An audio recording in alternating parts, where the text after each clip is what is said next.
We are back with our winners and losers after week 9. We're already into double digits. I think I heard on the red zone that it's officially the halfway mark, in terms of games played and how many games are left. So we're already halfway done with the NFL season. It flies by for sure. We're here talking about some winners and losers of week 9. We're kicking it off with Chase Brown. 27 carries, 120 yards, 5 catches, 37 yards, a touchdown. Zach Moss was out, and Chase Brown was basically mixing what Mixon was, and they didn't really mix in anyone else. I think they used Travion Williams in the backfield a little bit, like third down, but didn't really matter. Like Chase Brown took it all. So kick us off, Dad, with Chase Brown. You wanted to talk about I think I've said in previous podcasts, I seen this guy. He was a Illinois running back, so I watched Big Ten football, and I seen him in his his last year at Illinois, and he was a very good running back and is used to large volume. These 27 carries, you think, whoa, and it's like, no, this guy can handle those, and so if we get Zach Moss out of the picture, I don't know if he's what the status of him is, or an injury or something else, and Chase Brown will be definitely somebody to lean on going forward. Yeah, for sure. He has Zach Moss was inactive due to a neck injury, so that's not good. And even with Zach Moss there, Chase Brown was still producing. Like, they were still kind of moving towards him. Basically, they you just look at his last few weeks, like he was still getting 12, 15, 10, 12, 15 carries. So, but now he's like a smash start. He's like Mixon of last year, but maybe even a little bit more efficient than Mixon was in Cincinnati. So, yeah, good piece here. Good piece here for you and for everyone that has Chase Brown. Like, he's going to be, top 15 running back from this point on, if as long as Zach Moss is out. So, and who knows, maybe they just kind of roll with Chase Brown as the guy. They're never going to use and it's funny because, like, the big thing about Mixon, like, you look at Mixon's catch totals with Cincinnati, 52, 60, 42 the last 3 years. Like, holy crap, he played 90% of the snaps. No, they would always take Mixon out on third downs. He never played third downs and stuff like that. But he would just always get targeted. Burrow always targets his running backs on early downs, and they pass so much. So you don't even have to worry about that. Zach Moss or Chase Brown will play, if he'll play third downs or not. I have another running back here, ETN. We've talked about him a couple times. Comes back from the injury, and just this whole backfield's a mess now. Like, it's an absolute mess. Bigsby was questionable. ETN returned from a hamstring injury. And it was just like, they're throwing Dearness Johnson's in there. ETN only played in 4 snaps in the second. Yeah, he only played 4 snaps in the second drive of the third quarter. That's it. And they just moved away from him. He was the best fantasy producer, but they went with Bigsby mostly. And then they threw a fade route to Dearness Johnson, and that's got picked off to end the game. Like, what are you doing, Jacksonville? Coaches are getting fired, and Doug Peterson's probably not going to last very long. But, it's just a mess here with Bigsby and ETN. And I guess the only hope for him is if he gets traded. I don't think he's going to get traded, but that's kind of the only hope, in my opinion, is if they trade a guy. Maybe Dallas is desperate and makes a move for him or something, and that brings ETN and Bigsby up. But it's just unfortunate to see. This guy was drafted early to mid second round, and it's funny because, like, I was never really in on ETN, and then I was buying into him this year, and then this is the year that he sucks, right? Like, it's just one of those things. Like, for a couple of years, I was like, nah, I'm not an ETN guy, and I was like, ETN's one of the safest second round picks this year because it was kind of an ugly second round, but just shows you fantasy's brutal sometimes, right? It is. It's very painful. And like last week, I didn't start Marvin Harrison. I said, damn it, so I started him he went off last week, and then I started him this week, and he gave me a big 3 or 4 points. So it's Yep. like, what the Yep. hell, man? But anyway, enough complaining. Oh, no, you're absolutely right. Um, Daniel Jones, I was curious. You wanted to talk about him. 175 passing yards, 54 rushing yards, 3 total touchdowns. Good fantasy day for Daniel Jones. They did lose. Expecting more like this from Daniel Jones. You expect him to hold on to the job? Or what are you thinking here? Yeah, hold on to the job, I guess, and I'm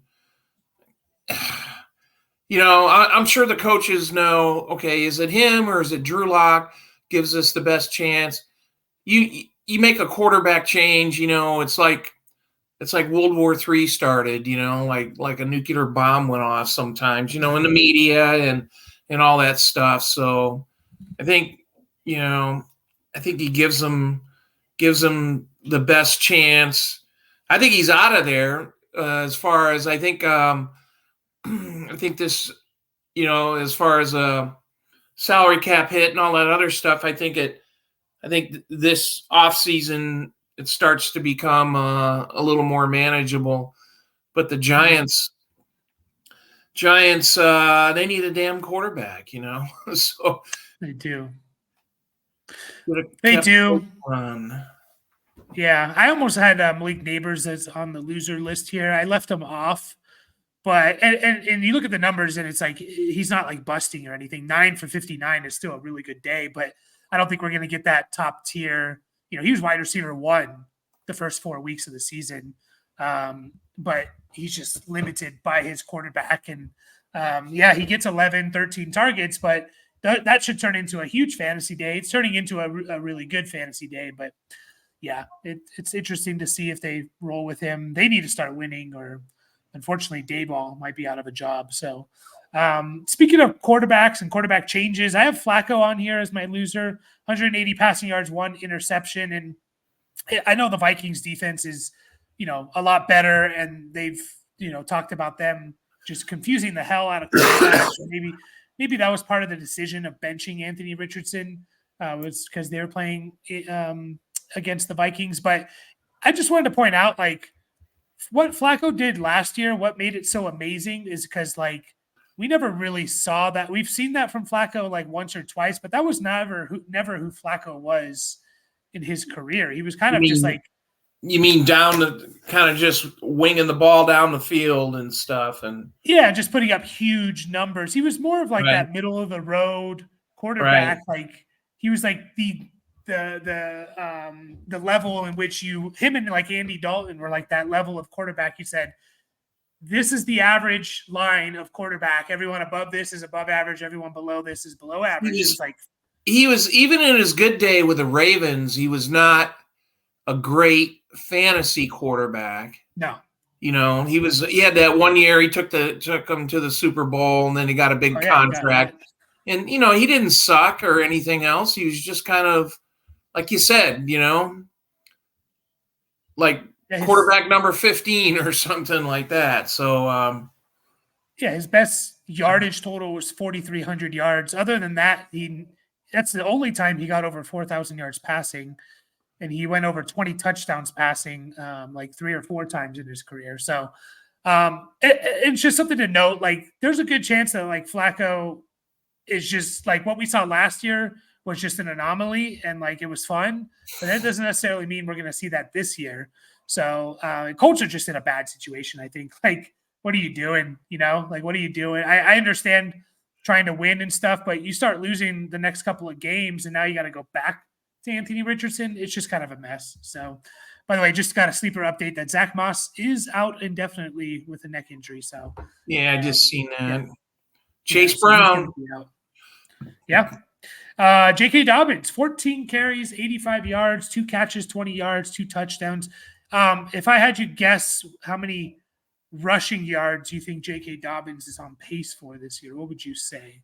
1,100. He's on pace for 1,317 yards.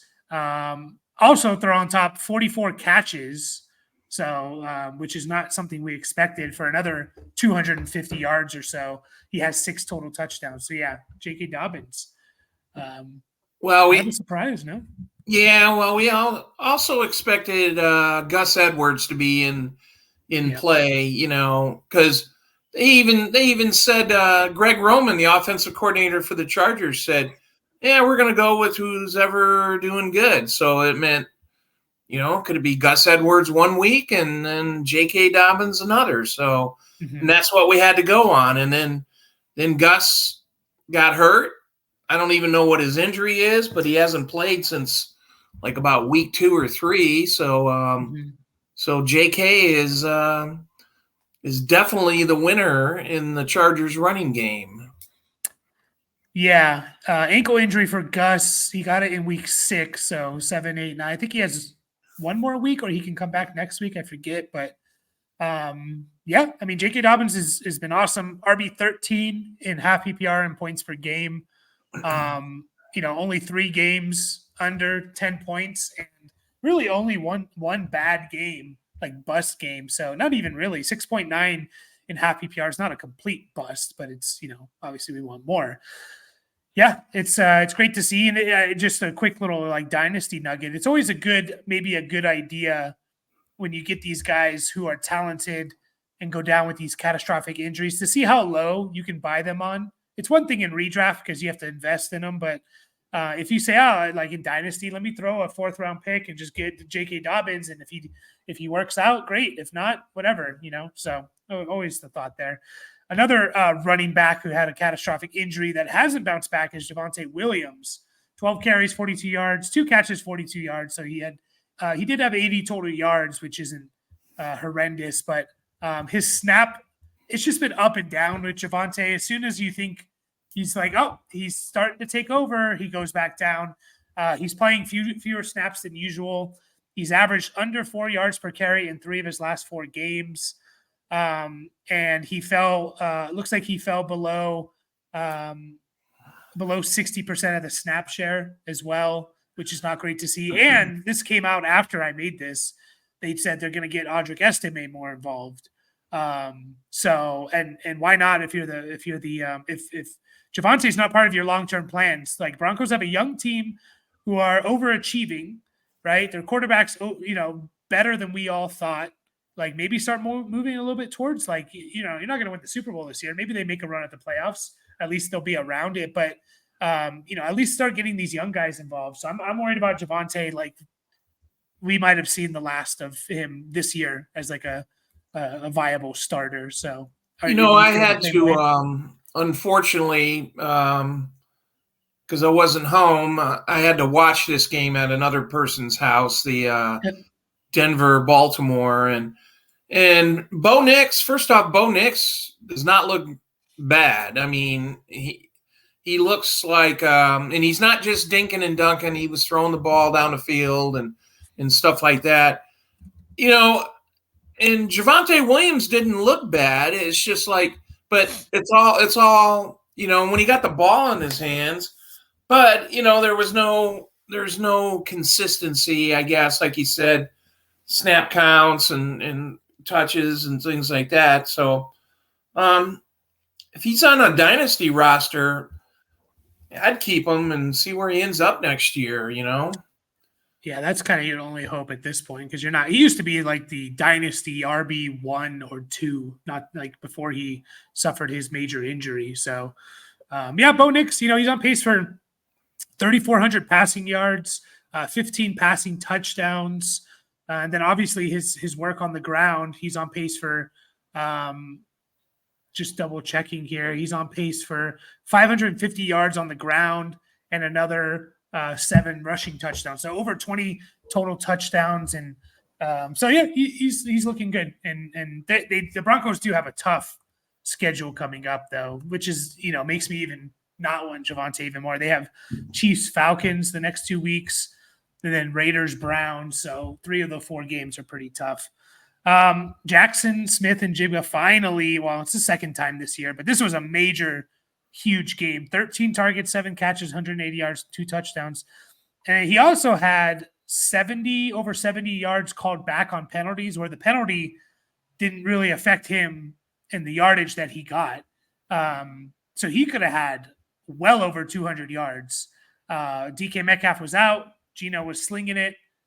But is this going to be a situation where it's like, you can't put this back in the bag? You have to kind of keep feeding JSN. Yeah, I've even heard some rumors about DK Metcalf getting traded and stuff like that. I'm not sure if it would happen. It seems to be a minor meltdown going on up in Seattle. They're not the team that everybody thought they were going to be, and their defense stinks. And would they move on if they got the right trade for Metcalf? I don't think it would happen in the middle of the season, but that would be ideal for JSN owners, and so Tyler Lockett, he's kind of on a short, I don't want to call it a leash, but he's doesn't seem like he's going to be around for the long part, but we're talking right now, of course. So I don't know. He's one of those, like I was just complaining about Marvin Harrison. Great week last week. I had him on the bench and then, put him in and he does nothing, and same scenario there with JSN. Yeah, I hope they don't put this back. And it's just like they just use him as like a short area guy. It's like, no, this guy is so much more, man. Like, he can do so much more. I remember that game. It was a bowl game. Ohio State played against like Utah, and he put up over 350 yards. JSN, just catching everything. It's like, he's not just a. I think it was a Rose Bowl game. Yeah, this guy can get down the field, and he's like him and Garrett Wilson are kind of on the same level. It seems like they played college together. So Garrett Wilson's obviously having a decent year there with the Jets. JSN should be right there too. I mean, you got the quarterback. You can't blame the offense or the quarterback. Geno Smith knows how to sling it pretty good. So yeah, and they have been slinging it. That's for sure. Alexander Madison's a loser here for me. 9 carries, 36 yards. He was starting to become a startable piece here. Like, you were looking at his stats and like, damn, he's on pace for like over 50 catches, and he was getting over like 20 carries the last few weeks. Before yesterday's game, he had 14 carries, 5 catches, 23 carries, 3 catches, 14 carries, 5 catches, 15 carries, 2 catches the last 4 weeks leading up to week 9. And, Zamir White came back. Amir Abdullah, I think, played the most snaps in for the Raiders. So Raiders are just a dumpster fire once again. Huge. Yeah. They bad. Dumped their offensive coordinator. They're terrible. They're what's his face quarterback, Mr. Mustache, got benched again, and Minshew got benched. Just fucking pick a guy and stick with it. Pardon my French, but it's like, man, come on, Raiders. No, it's not good. So unfortunately, the days of Madison being an RB2, a low end RB2, are probably done. Just like move on and get away from this offense unless you have like Bowers or Jacoby Myers. Like, that's really the only pieces you want to be looking at here. Mike Gesicki you have as a winner. 6 targets, 5 catches, 100 yards, 2 touchdowns. And Mike Gesicki, when T. Higgins has been out this year, Mike Gesicki's been pretty damn good. And we were talking about Gesicki heading into the year, basically saying they lost Tyler Boyd and his 90 targets. And if no other wide receiver 3 steps up for the Bengals, it could be Gesicki. And that is looking like potentially. They also lost Eric All. I don't know if it's official yet, but it seems like he might have another ACL injury, the rookie tight end for the Bengals. Yeah. So it could be even more for Gesicki. So, look at Gesicki the last 2 weeks. 5 catches, 100 yards, 7 catches, 73 yards. So he's been pretty damn good. Going to continue even when T. Higgins comes back? Probably not, but maybe not on that same level, but but it's the problem is I don't know how many people are actually starting them and stuff like Yeah. that. But I mean, if you got pretty deep leagues and you needed a tight end, he's definitely one to look at, because tight end production this year has not been very good. No. Across the old fantasy spectrum. No, it has not. But I think even when T. Higgins is back, there could be a shot here. Like, obviously, when Higgins is out, he's great. But, because again, like 90 targets last year went to Tyler Boyd. There's really no wide receiver 3 stepping up for the Bengals. You got Yoshi Voss, who's catching touchdowns, but he has 15 catches on the year. Jermaine Burton hasn't done what we expected him to do. And so, it could be Mike Gesicki. So I wouldn't be surprised if this continues a little bit. Another tight end, this is kind of matching up perfectly. I didn't even mean to do this, but Kyle Pitts, 1 target, 1 catch, 11 yards, with Drake London leaving the game pretty early as well. And his snap count is going down. I know he's been good numbers wise the last few weeks. I think he was like a top 5 tight end heading into this week, but his snap percentage is going down. And usually you got to follow that a little bit. He went from 64, or sorry, he was in the mid 80s, and then the last few weeks 64, 75, and then 50% this week, which is very, very strange, and very hard to be a reliable player, wide receiver or tight end, if you're not out there at least 70% of the snaps. So just something to monitor there. Like, you're still starting Pitts because he's very talented, and he was still producing even heading into this week. He had four straight really good weeks, and then he had this dud. But if he's going to only play 50% of the snaps, or even 60, you might be getting some more duds coming up. So I don't know, kind of weird, especially with Drake London not playing. Expected a little bit more from Pitts. So Cortland Sutton, 10 targets, 7 catches, 122 yards, kind of goes along with our Bo Nix, looking better. This offense is coming together a little bit. And then, back-to-back good weeks for Sutton, 11 targets, 8 catches, 100 yards against Carolina. And then this week, the 7 for 122. So do they trade him, Dad? Or do they keep going with Sutton? I don't know. I'm not. Is he in the last year of his contract again? I don't know. I don't think so. Yeah, I wonder. I don't know. Who needs him? Pittsburgh. Pittsburgh was going to get who was the wide receiver that just broke his collarbone a week ago? Oh, Christian Kirk? Yeah. Supposedly that trade was going to happen. I read this yesterday. And then he broke his collarbone. So yeah, reunite him with Russ. Yeah, I don't know. Yeah, that'd be kind of interesting, Yeah. I'm sure. Yeah, I'm sure you don't have to give up a lot to get rid of them. So Denver seems to have a handful of young wide receivers. Marvin Mims, and there's somebody else I'm missing. Troy Franklin and Troy Franklin, Devon Vele, and there you go. Yeah, like that. Yeah, for sure. He has 1 more year after this year on his contract. Pretty big payout too. So a team has to be willing to potentially take that cap hit as well. But yeah, they probably don't trade him. They're also in contention for a wild card spot. So Marvin Harrison Jr., you brought him up earlier, have as a loser here. 5 targets, 2 catches, 34 yards. And what we're basically seeing from Marvin Harrison Jr. is he's a little boom bust, but does Kyler Murray need to throw the ball or not? And if he doesn't really need to throw the ball too much, then Marvin Harrison Jr. is not going to be a big part, because he hasn't been a high volume guy. Marvin Harrison Jr. He just hasn't. Like he hasn't had that big week. Most targets he's had is 11, but he's only been over 7 targets twice. Most catches in a game he has is 6. Only been over 5 catches once.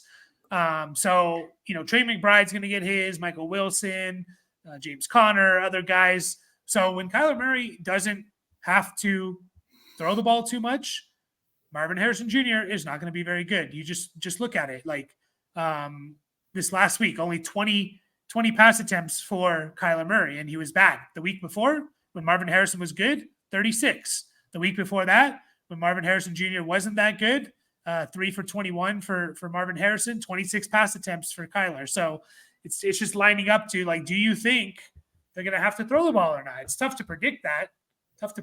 Stuff, but he's just not a focal point of their offense. And they can win running the ball with James Conner and Kyler Murray. So a little bit disappointing for sure, Marvin Harrison Jr. This year. I mean, he's a rookie, and I get that. But we were drafting him the highest rookie drafted ever, right? In the history of fantasy football. And can he still have a dominant 5-week stretch to win you your championship? Absolutely. But you're just looking at the numbers now. He's on pace for 840 yards on the year, which is not what we expected, and 9 touchdowns, which is good, but not many catches either. He only has 28 catches in 9 games, about three per game. So he's on pace for about 50 catches, 850 yards, and 9 touchdowns. So a usable piece. And can he have that stretch? Of course. But yeah, Marvin Harrison, pretty disappointing. No, pretty disappointing there. Yeah, definitely. It's we thought he was the chosen one, and that's not been the case. So yeah, and it's a good harsh, it kind of lets us know, like, hey, like, this is rookies, man. Like, this can happen for rookies and stuff like that. Like, sometimes it takes some time. Not everyone's Jamar Chase and Justin Jefferson and stuff like that. Like, sometimes it takes time for these guys to come on, and that's just how it is. Last winner here is one I added is Achane. He's been awesome lately. Like, he's looking like he's just 12 carries, 63 yards, 8 targets, 8 catches, 58 yards. Like, he's had 14 catches the last 2 weeks, 37 catches on the year. And that's with, a good chunk of that without Tua. So you look at the last 2 weeks with Tua, he has 14 catches. But even without Tua on the year, to have 37 catches, man, like, he's on pace for almost 80 catches on the year. He's going to give you 800-900, maybe 1,000 yards on the ground. Like, this guy could be right now. He has 722 total yards, rushing and receiving on the year. So he's on pace for over 1,500 yards, and that's probably it's gonna go higher than that if it keeps up. So, any doubts about Achane? The only doubt really still is, like, can he hold up? But if he holds up, he's going to be awesome. I don't think there's any doubt about that. So yeah, he looks. Yeah, he looks pretty good with the ball in his hands. That's for sure. And especially in kind of he gets a little bit in the open field and stuff like that. Like him and Gibbs there with the Lions, they look when they get a little space and stuff like that, they can do something with it. Yeah, absolutely. Yeah, that's a very good comp there. Achane doing a little bit more in the passing game than Gibbs, but I think Gibbs could do that. That's kind of what we expected from him. So, Chase Brown questionable. So there you go. Yeah, okay. Everybody's questionable. I know at this point. So no kidding, man. Well, we will be back with a live stream tonight after the game, so check that out if you'd like. Help us get to 800 subscribers. That's our next step before the end of the month. We are at 732, so we're well on pace for that. Appreciate everyone, and we will see everyone in the next live stream.